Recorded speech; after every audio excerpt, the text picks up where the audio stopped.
Welcome to the Metal Prognosis. My name is Lee and we are continuing on our journey of recording our EP. So this is going to be a super fun one because we are dealing with guitar tones and different results. So a very quick rundown. I had my DI box that I ran my guitars through, recorded it all nice and dry. Then I got my reamp box, which is very cool, and chucked it through different pedals and amps and just different stresses to see what results I got. And the results did not disappoint in different varieties. So instead of running through everything that I did first, what we're going to do is we're going to cue the cute little cartoon intro, then we're going to listen to all the different takes, isolated and with the band, as best as what the other part of the band has been mixed and put together. And then we'll do a nerdy breakdown and go in there and kind of lift up the hood behind it all on how it was done. So, like all my videos in this, I have timestamps in it all, so skip to any parts that you really wanted that are best for you, that you want to get out of these videos. And let's start getting stuck into it and hear what I got up to in the last few weeks.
time for the nerdy discussion part of the actual video.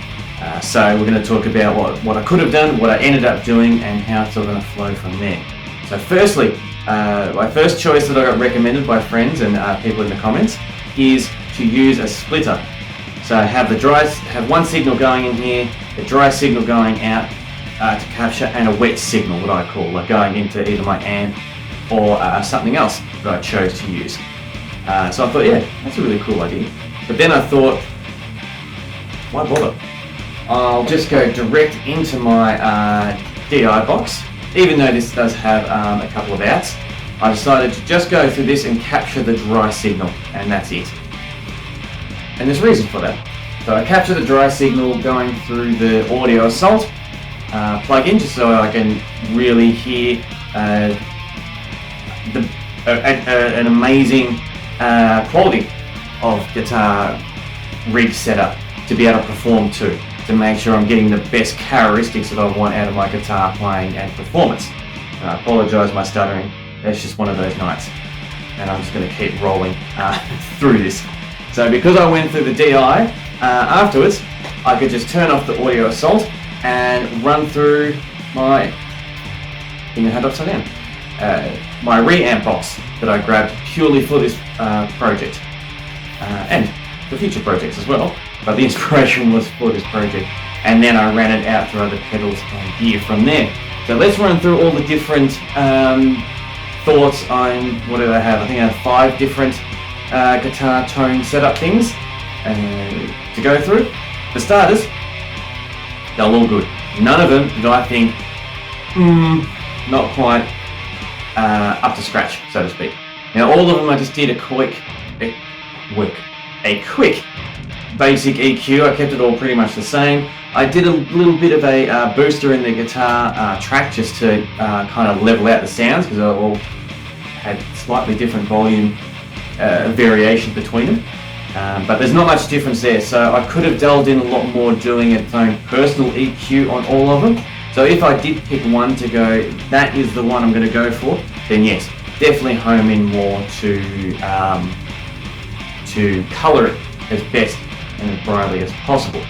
But for the purpose of this, I want to keep it kind of semi-flat, so then we've got a good comparison to where to work from.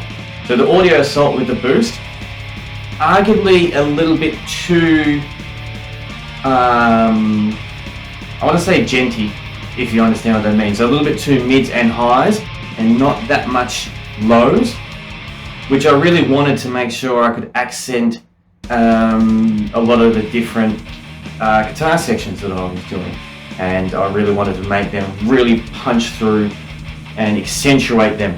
So when I did reamp them, I knew I'd captured it enough by doing that, if that makes sense. So the fact that there wasn't much palm-muting oomph there, for lack of a better term, and probably just a little bit too dry-ish because of the mids and highs, there's a reason for that. But I still think it sounded really good, because as soon as I added the bass and the drums, I still did really well. The next one that I worked with was I tried the Mud Killer, running through, this lighting's going to be challenging, running through my ENGL amp that I put all the settings up there. And this is a brilliant pedal. I absolutely love this and how much it can, well, it's called the Mud Killer, and it doesn't lie. It does clean up a lot of the bottom end, and you can really sharpen it to get a real punchy type of aggression out of an amp. Friggin' awesome. I really liked it. But before I delve into that a little bit more, the next one I did is the 33, the Fortin 33 pedal, which it's a one-trick pony, but the trick that it does is friggin' spectacular. It does it amazingly, hands down. I've always got a little bit of soft spot for this pedal, so I was definitely keen to chuck this in the chain to see how it sounded. And it did good. It did clean up, but I liked the different aggression that it presented compared to the Mud Killer. I felt like, as much as going through the ENGL amp, there was still some similarities, but there was enough difference in how they approached the signal and the results that we got from it. So if you wanted to pick from those two, you did have enough of a difference to justify picking one over the other, if that makes sense. But in saying that, with those two ones together, with the ENGL Amp, I felt the ENGL Amp, in comparison to the others, was a little bit too watery in the low end, I think is the best way to describe it. The dynamics they sounded a lot more acoustically, which is good. Oh, not acoustically, say acoustically. They sounded a lot like it was in the room. So it had that analog rawness to it, which I definitely appreciated and liked. I felt like it was something I might have captured and recorded 15 years ago before I was using plugins and really delving into the digital world. So it did have that warmth there. But in saying that, with modern tones, it didn't have that edginess that I love. Which brings me on to my next one, which was I'll talk about the NTS, because I haven't put in what order I'm putting it in yet. So let's see if I'm going to be annoyed with future Lee. We need to edit and muck around things later on, or if I'll just leave it. I don't know. The NTS was my first real plug-in that I purchased, a real big one. And that for a VST plugin is extremely powerful and very, what's the right word? There's lots of words you could describe it. It's very top shelf, as much as Audio Assault is as well, but this definitely is as well. It stands up on its own. The different customizations and where you can take it is really, really interesting and really cool. And I had an old preset which I made when I very first did it, so I thought, let's go with that. We're using the same cabs anyway, which I'll talk about a little bit later. So that worked really well. A little bit fuzzy, I think, but that could be purely because I didn't delve in deep into it. Like I said, I didn't really muck around much with the EQs and the settings and all that. It was pretty much one shoe fits all type of scenario with it. Still really good. I still like the punchiness that you can get out of it. Probably a little bit like the Audio Assault. I probably pushed the highs a little bit too much in the mids, but I am attracted towards that with guitars anyway. And when you add in the low end aggression of the bass and the drums, it can work. But my biggest surprise, I couldn't believe, was actually the Chug, which is by Solar Guitars. This pedal is designed to use as a preamp, and that's exactly what I did. So I just hooked this up straight from the reamping box, straight into the audio, back into the audio interface, and then had a have simulator running afterwards, and that was it. And I felt like this was the most surprising from clarity and how much clear aggression I got out of it. I was super surprised and got most excited with this one that I just chucked in, which I'm glad I did. I just chucked in. I thought this would be cool for YouTube, just to put it on there to get a bit of comparison and see how much, just compare it and see how it is. And I was blown away. Some of the highlights I was really impressed with, and this is taken into consideration that the exact same performance put through, put under distress on all these different ones. This one ticked the box the most with clarity, and this is my opinion. So if you hear differently, please tell me in the comments, because I'd love to hear yours, because I might be coming this from an over-biased perspective because I got so excited about it when it first popped up, and I might have my bias ears on when I'm listening to it now. But the clarity it had, I thought, was extremely sharp and clear. Had the aggression and the bite that I love in my distortion. It had a really nice muting section. So when I was doing a lot of my palm muting, I felt like this pedal brought it out the best compared to the other ones. The other ones might have gotten a little bit lost in the, how can I describe it, the muffle in that frequency compared to how much this just really brings it alive, which really then brings all the songs alive, because as I was playing, when I was palm muting and accentuating stuff and really emphasizing either open notes or whatever they were, this really expressed that journey that I was going for and playing. And the other thing I felt like this did is my pitch harmonics.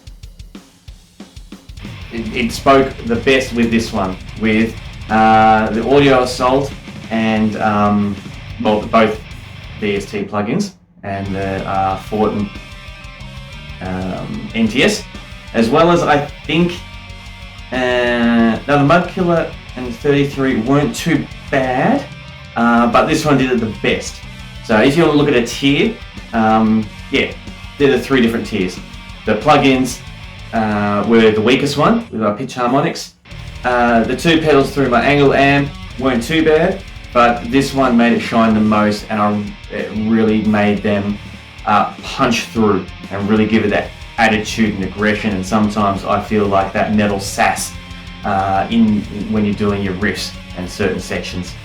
So yeah, I was really surprised and blown away by this Chug pedal. And there we have it.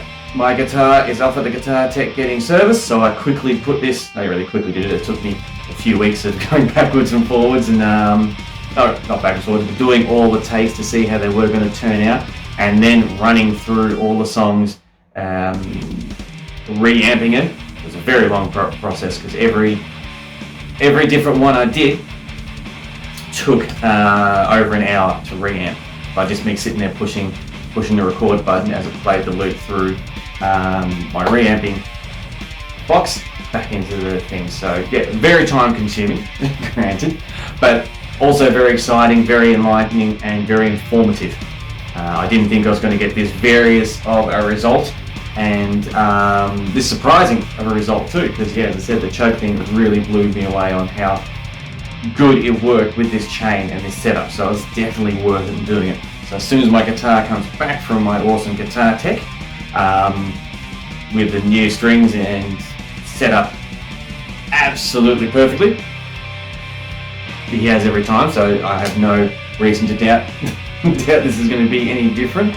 Then I'll run through it and I'll do another video on a different way on how I want to approach actually capturing it as an engineer guitarist, performing and actually having my producer hat on as well, because I also tried a couple of things with this one, which was very time consuming, but very worth it. I kind of feel like it was like recon work. Recon work is never time wasted, because the stuff you learn from it and the amount of stuff you can utilize afterwards is, you know, really worth it.